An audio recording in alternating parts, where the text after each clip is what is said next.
Bom dia, são 8h16, sexta-feira, 27 de março. Essa é a TV Senado, eu sou André Ricardo e você está assistindo ao Senado Agora. A CPI do HSBC vai pedir ao governo francês o acesso aos dados de quase 9 mil brasileiros que tinham contas na agência de Genebra, na Suíça. A comissão de inquérito ouviu 2 jornalistas que têm a lista, mas se negaram a compartilhar as informações. Primeiro, a CPI ouviu e aprovou o plano de trabalho elaborado pelo relator, senador Ricardo Ferrazzo. Depois, todas as atenções foram para os jornalistas convidados. Fernando Rodrigues, do portal UOL, e Chico Otávio, do Globo, foram os primeiros a conhecer a lista dos brasileiros com contas no banco HSBC, na Suíça. Se a CPI se concentrar só nos nomes, é importante também. Mas se ela fizer só isso, estará fazendo apenas metade, talvez, do que poderia fazer. É muito importante, eu notei no plano de trabalho que isso será feito, analisar também o papel das instituições bancárias, especificamente do HSBC, que poderá, se convidado, imagino, talvez esclarecer tudo aqui. O jornalista Fernando Rodrigues negou o pedido do senador Paulo Rocha para que fornecesse a lista completa. A comissão vai convidar autoridades do governo responsáveis pelo controle financeiro. Além disso, fará uma visita ao embaixador da França, país que possui a relação considerada oficial de todos os dados de todos os correntistas. Também serão ouvidos como convocados o doleiro Henri Oyer de Carvalho e o presidente do HSBC Brasil. Há uma suspeita, há um indício que o HSBC opera deliberadamente a favor de evasão de divisas e sem fazer a pesquisa prévia se existem outros crimes por trás daqueles que abrem contas. Há uma ação deliberada do HSBC. Este, no meu entender, é o principal questionamento a ele. De acordo com dados vazados por um ex-funcionário do banco, 8.667 brasileiros teriam em depósitos na Suíça cerca de 7 bilhões de dólares. Ter conta bancária fora do país não é crime, desde que os valores sejam declarados e recolham impostos. O que a CPI quer apurar é se houve evasão de divisas, sonegação fiscal, qual a origem do dinheiro e se está, de alguma forma, ligado a outros crimes. A próxima reunião da CPI do HSBC está marcada para quarta-feira. Devem ser ouvidos o secretário da Receita Federal, Jorge Rachid, e o presidente do Conselho de Controle de Atividades Financeiras, Antônio Gustavo Rodrigues. O presidente do Senado comentou a possível criação do Partido Liberal.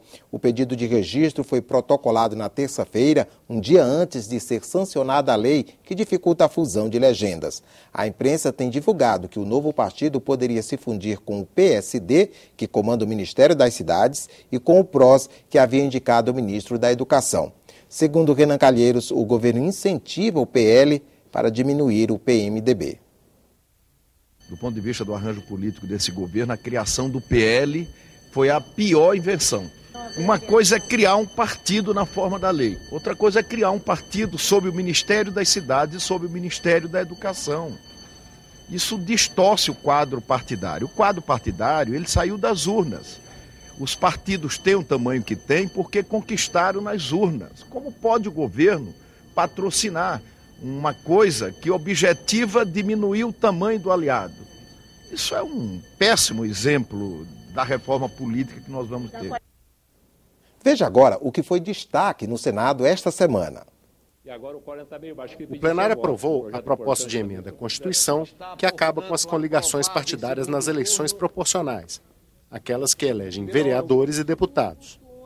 O texto segue agora para a Câmara. E estaremos fortalecendo as legendas partidárias. Um partido que se propõe ser forte ideologicamente, tem programa e quer se afirmar, obviamente que ele, para cada eleição, montará a sua chapa de candidatos. Também foi aprovada em plenário a lei que obriga o compartilhamento da infraestrutura de telefonia celular, para que as antenas sejam usadas pelo maior número possível de operadoras. O texto espera agora a sanção da presidente Dilma Rousseff.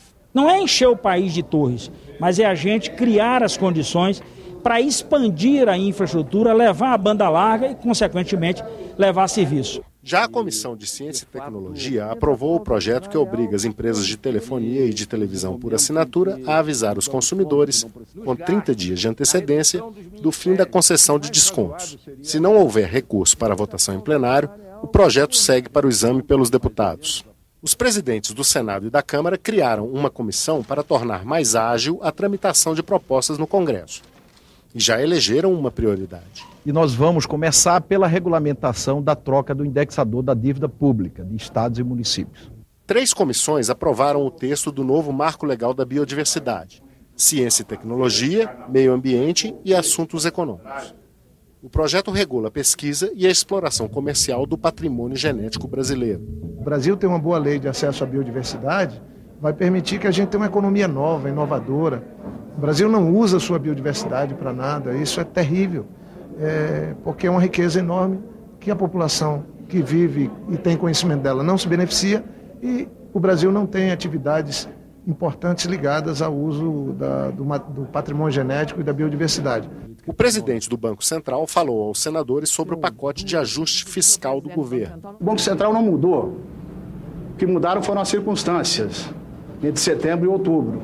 O ministro das Relações Exteriores também esteve no Senado. Um dos assuntos foi a crise venezuelana. Passei a participar da comissão de chanceleres da Unasul, que são 3 chanceleres, Brasil, Colômbia e Equador, que foi criada, que recebeu um mandato dos presidentes da Unasul para promover, a pedido da Venezuela, um diálogo entre o governo e a oposição. O senador Wellington Fagundes, do PR do Mato Grosso, foi escolhido presidente da Comissão Senado do Futuro. O objetivo dessa comissão é exatamente estar discutindo temas relevantes que possam influenciar a vida do brasileiro no futuro, influenciar o país em decisões em temas macro, como a questão do Pacto Federativo, a questão também do planejamento do país. Já o senador Fernando Bezerra, do PSB pernambucano, vai presidir a Comissão Mista de Mudanças Climáticas. A crise hídrica será um dos principais temas a serem discutidos. Tem um Plano Nacional de Recursos Hídricos que está em elaboração, que está em construção pelo governo federal. Esse pode ser um instrumento que a gente possa dar luz para se materializar como instrumento de planejamento e de ação para vencer esse desafio.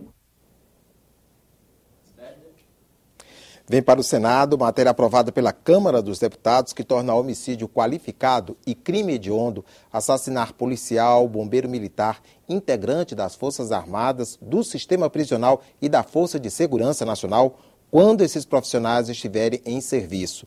Esse agravamento também vale se a vítima for cônjuge, companheiro ou parente até 3º grau do agente público de segurança, sempre que o crime for motivado pela ligação familiar. Com a mudança, a pena de reclusão de 6 a 20 anos passa a ser entre 12 e 30 anos. Um personagem que simboliza os sonhos impossíveis inspirou uma exposição no Senado. A mostra Dom Quixote de Revistas Raras exibe exemplares da coleção Vicente Machado, adquirida em 2013. São mais de 7.000 fascículos de 170 títulos diferentes.